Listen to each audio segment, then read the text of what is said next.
कब्ज़ा माफिया के लिए बनाया गया कानून क्या प्राइवेट हाउसिंग सोसाइटी पर लागू होगा? वरासती या ख़ानदानी ज़मीन पर कब्ज़े भी क्या इस कानून में शामिल होंगे?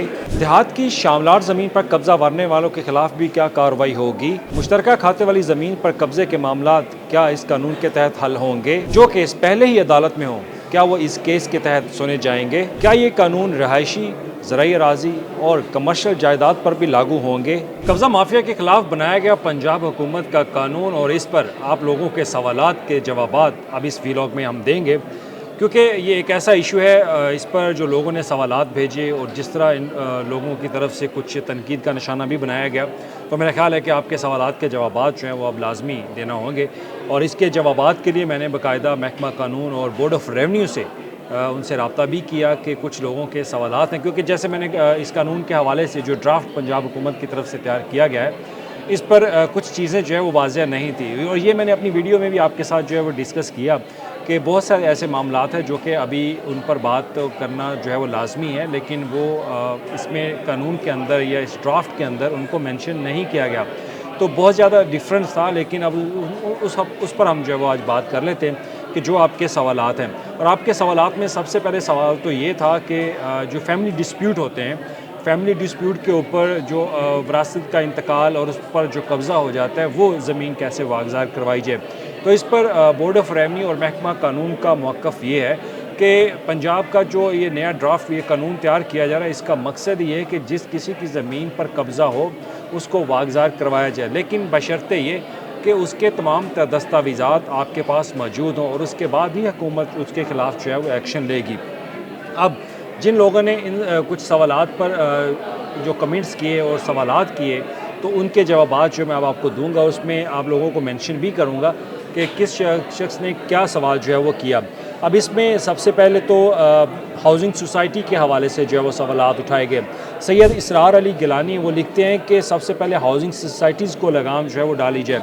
अब हाउसिंग सोसाइटी के ऊपर इस पर सेक्रेटरी जो कानून है उनसे मैंने सवाल किया कि सर अगर इस हाउसिंग सोसाइटीज़ जो हैं अगर उन्होंने किसी की ज़मीन पर कब्ज़ा किया हुआ है, तो अगर वो नहीं दे रहे किसी को प्लॉट, तो इस पर क्या कानून कहता है। तो उस पर उन्होंने कहा कि इसके ऊपर अभी बातचीत जो है वो जारी है, अभी ड्राफ्ट में मज़ीद तब्दीलियाँ लाई जा रही हैं और ड्राफ्ट जैसे ही मज़ीद तब्दीलियाँ लाने के बाद हुकूमत के सामने रखा जाएगा तो उसमें मज़ीद चीज़ें जो है वो वाज़िया हो जाएंगी, क्योंकि अभी ये मज़ीद इन प्रोसेस है। जैसे मैंने पहले भी आपको बताया कि अभी एक ड्राफ्ट की शक्ल में है, तो जब ड्राफ्ट अभी तैयार हो रहा है तो इसमें मज़ीद चीज़ें जो है वो ऐड की जाएंगी। और उसके बाद एक शहरी जो है वो लिखते हैं इसके ऊपर कि this should be implemented in all Pakistan. ये बड़ा अच्छा कमेंटर और शहर खान इनका नाम है, वो कहते हैं कि ये ऐसा कानून जो है वो पूरे पाकिस्तान में इम्प्लीमेंट होना चाहिए। बड़ी अच्छी बात लिखी है इन्होंने। और उसके बाद जो है कुछ लोगों ने बाकायदा इस कानून के ऊपर अप्रिशिएट भी किया गवर्नमेंट ऑफ पंजाब को कि ये वाकई वक्त की ज़रूरत थी, क्योंकि कब्ज़ा माफिया को जो नासूर है पूरे पाकिस्तान में फैला हुआ है और पाकिस्तान में जगह जगह ज़मीनों पर कब्ज़ा जात जो है वो कब्ज़े हो चुके हैं और इन माफिया को कोई जो है वो लगाम नहीं डाल रहा। नासिर नवीद है वो लिखते हैं कि इंशाल्लाह फौरी इंसाफ होगा और उन्होंने मरीम नवाज़ को बाकायदा जो है अप्रिशिएट किया। और उसके बाद अशर नवीद हैं वो कहते हैं कि खुदा का बहुत बहुत शुक्र है कि हमारे मुल्क में भी ये कानून जो है वो नाफज हुआ। फिर उन्होंने अपना शिकवा भी एक लिखा, अपना मसला भी लिखा है कि उनकी ज़मीन पर नाजायज़ कब्ज़ा जो है वो हो चुका है। तो अशर नवीद से मेरी दरख्वास्त है कि आप अपने पास दस्तावेज़ात रखें। अगर आपके पास दस्तावेज़ात होंगे आप मुतलका अजला के DC के पास जाके आपने दरख्वास्त देनी है, तो आपकी सुनवाई ज़रूर होगी। और उसके बाद बुरहान लिखते हैं कि किराएदार का किराए के मकानात के हवाले से निकलने वाले जो केसेस हैं क्या वो भी शामिल होंगे? बिल्कुल डेफिनेटली। ये आज ही क्योंकि सेक्रेटरी कानून ने बाकायदा इस बात की तस्दीक है कि जो किराए वाले इश्यूज़ हैं कि अगर आपने घर किसी को किराए पर दिया और उसने कब्ज़ा कर लिया, बस आपके पास दस्तावेज़ात होने चाहिए। एक बात तो मैं आपको क्लियर कर दूँ, अगर आपके पास आपके डॉक्यूमेंट्स हैं और डॉक्यूमेंट्स में ये चीज़ साबित है कि ये चीज़ आपके नाम है, तो आप फिर बेफिक्र रहें। आपको ये घर, आपका जो भी ज़मीन आप पर आपकी कब्ज़ा करके बैठा हुआ है, आपको कब्ज़ा लाजमी मिलेगा। और उसके बाद एक और शायरी हैं वो लिखते हैं कि जनाब सफ़िया सुल्ताना है ख़ातून, वो लिखती हैं कि जो जोहड़ और ज़ख़ीर ज़मीन के ऊपर जो कब्ज़ा किया जाता है उसको छुड़ाने के लिए किसको एप्लीकेशन दें। और उन्होंने ये भी कुछ तनकीद भी की कि अफसरान जो है वो मिले होते हैं तो मज़लूम का साथ देने वाला कोई नहीं है, ये उन्होंने लिखा। तो इस पर मैं आपको सफ़िया सुल्ताना जी आपको सिर्फ एक बात बता दूँ कि जो मैंने पहले बात भी कही कि इसमें इमूवेबल प्रॉपर्टी में मैंने एक चीज़ जो है वो क्लियर करवा ली है। वो कहते हैं कि इसमें तमाम हाउसिंग सोसाइटी भी आ जाएंगी, आपके जो ज़राई अराज़ी है वो भी इसके ऊपर आ जाएगी, और उसके बाद आपके जो घरों के हवाले से रिहायशी या कमर्शियल प्लाट्स वो भी इसके अंदर आ जाएंगे। तो बस आपने दस्तावेज़ात अपने जो है वो तैयार रखने हैं। और उसके बाद मलिक मोहम्मद सदी का वो लिखते हैं कि जिन जालिम लोगों ने कब्रिस्तान और मस्जिद और दरबारों की जगह पर कब्ज़ा करके वहाँ पर प्लाजे और दुकानें बना रखी हैं, तो उनका कौन साथ होगा, कि पुलिस भी साथ देती है। ये भी इन्होंने एक तनकीद भी की, साथ सवाल भी रखा है। तो अगर तो कब्रिस्तान या कोई मस्जिद की जगह है जिसके वो अगर वो गवर्नमेंट की जगह है तो गवर्नमेंट वो खुद वागजात करवा लेगी, वो तो गवर्नमेंट का मैटर है। अगर आपकी किसी ज़मीन पे किसी ने इस तरह के प्लाजे बना रखे हैं तो फिर वही सवाल, आप दस्तावेज़ात रखें, आपको ज़रूर जो है वो कानून आपकी मदद करेगा।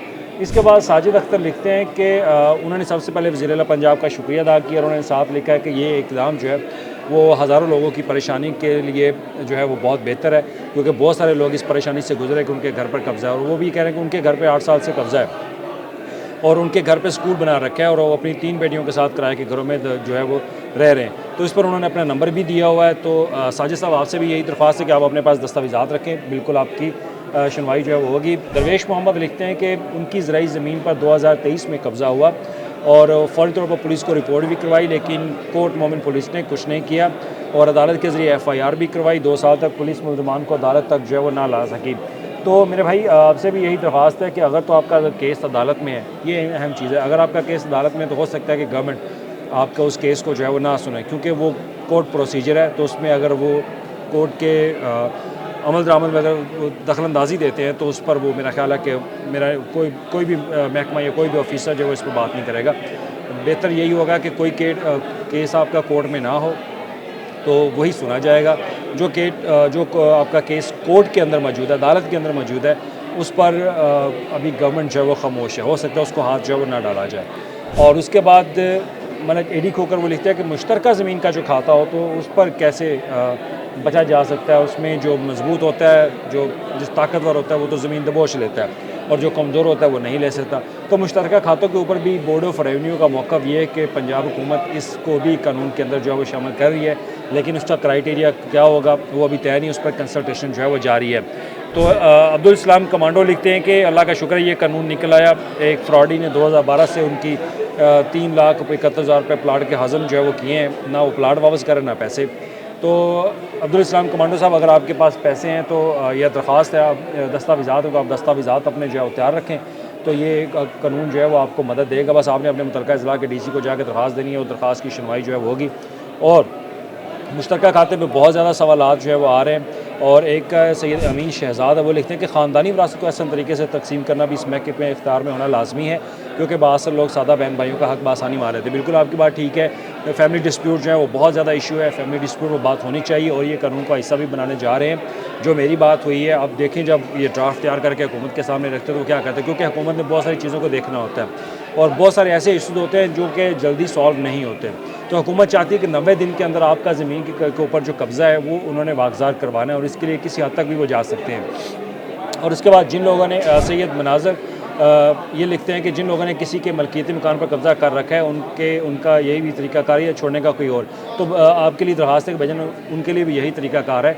आप बस अपने पास जो है एक सिंपल सी बात जो वाज़ह की है सेक्रेटरी कानून ने और बोर्ड ऑफ रेवेन्यू के हुकाम ने, कि आपके पास सिर्फ दस्तावेज़ात जो है वो होने चाहिए। अगर दस्तावेज़ात होंगे तो आपकी जल्द जो है वो सुनवाई होगी। फातिमा जहाँ लिखती है कि अगर किसी ने माजी में कब्ज़ा करके ऊपर मकान बना लिया हो तो बिल्कुल, अगर आपके पास दस्तावेज़ात हैं तो आप जो है ये वापस ले सकती हैं, लेकिन बशर्ते ये कि आपका केस जो है वो कोर्ट में ना हो। और उसके बाद जमील खान लिखते हैं कि उनका रकबा है जंग शोर कोर्ट में, तो ये वरासती इंतकाल के हवाले से बातचीत कर रहे हैं। तो वरासती इंतकाल के ऊपर भी यही कानून जो है वो लागू हो सकता है, बशर्ते ये कि ये कोर्ट में ना हो। तो ये वो कुछ सवालात थे जो कि हर शहरी की तरफ से किए गए। और शामलाट के ऊपर भी, शामलाट के ऊपर बोर्ड ऑफ रेवेन्यू कह रहा है का मौक़िफ़ ये है कि इस पर अभी कुछ कह नहीं सकते कि ये इसको कानून का हिस्सा जो है वो बनाया जाएगा या नहीं, लेकिन अभी इसको ऊपर प्रोसेस जो है वो चल रहा है, क्योंकि शामलाट का बहुत बड़ा इशू है और हो सकता है वो इसको कानून में शामिल भी कर ले और हो सकता है इसको कानून में शामिल ना करें। तो ये वो सवालात थे। तो इस पर अब हुकूमत पंजाब का जो एक प्लान है कि इसको जल्द ड्राफ्ट जो है वो तैयार कर लिया जाए। पहला जो ड्राफ्ट मैंने आपके साथ शेयर किया गया तो उसमें मज़ीद चीज़ें जो है वो अब ऐड की जा रही हैं, क्योंकि कुछ चीज़ें उसमें वाज़ह नहीं थी। लेकिन फिर भी अगर आपके कोई और सवालात हैं या आप कुछ राय देना चाहते हैं तो आप ज़रूर कमेंट कीजिएगा। उन सवालात के जवाबात भी जो है वो हम मुतलका हुकाम से, अफसरान से वो लेंगे।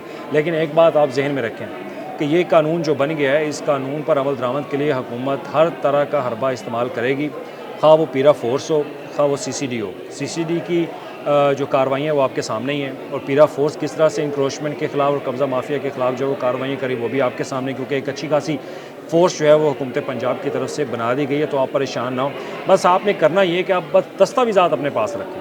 आपके पास आपकी ज़मीन का, घर का, प्लाट का, जो भी आपकी मलकियती है, आपके पास अगर डॉक्यूमेंट्स होंगे तो आपने मुतलका DC के पास जाना है। आपके ज़िला में अगर लाहौर में है तो लाहौर का DC के पास आपने जाना है, आपने एप्लीकेशन फ़ाइल करनी, क्योंकि वहाँ पे एक सेपरेट विंग जो है वो बना दिया जाएगा एंटी लैंड ग्रैबिंग एक्ट के तहत। जब वो सेपरेट विंग बनेगा तो आपने वहाँ पे दरख्वास्त देनी है, और डिप्टी कमिश्नर जो है वो ज़िम्मेदार है कि वो जल्द अज जल्द 90 दिन के अंदर उसका फ़ैसला करें। अगर जब वो केस अगर ज़्यादा कुछ उसमें कानूनी पेचीदगियाँ हैं तो फिर वो ट्रिब्यूनल के पास जो है वो जाएगा। तो ट्रिब्यूनल जो है उसके पास भी यही है कि वो 90 दिन के अंदर उसका फ़ैसला करे। ये नहीं कि उसको इल्तवा करे, वो रोकेगा नहीं आपका केस। 90 दिन के अंदर अंदर उसने फ़ैसला करना है कि ये ज़मीन आपकी है या नहीं है। उसके बाद जो है अगर कोई इस तरह के इश्यूज़ आते हैं तो फिर कोर्ट में अगर केस जाता भी है तो उसके लिए भी हाई कोर्ट का 2 रुकनी बेंच जो है वो इसको मखसूस करके जो है वो सुनेगा। तो कोई भी आपका केस जो है वो ज़ेर इल्तवा नहीं होगा। फिर भी बारहा आपसे यही अपील है कि अपने पास दस्तावेज़ात रखें। दस्तावेज़ात रखने के बाद इस पर अमल दरामद होगा। अभी ये ड्राफ्ट प्रोसेस में है, जल्द कैबिनेट से अप्रूवल होगी, कैबिनेट के बाद ये असम्बली में जाएगा तो ये बाकायदा एक कानून जो है वो बन जाएगा। और ये कानून बनने के बाद जिसने भी आपकी ज़मीन पर कब्ज़ा कर रखा है उसको उससे मुआवजा करवाने में आप इस कानून का इस्तेमाल कर सकते हैं।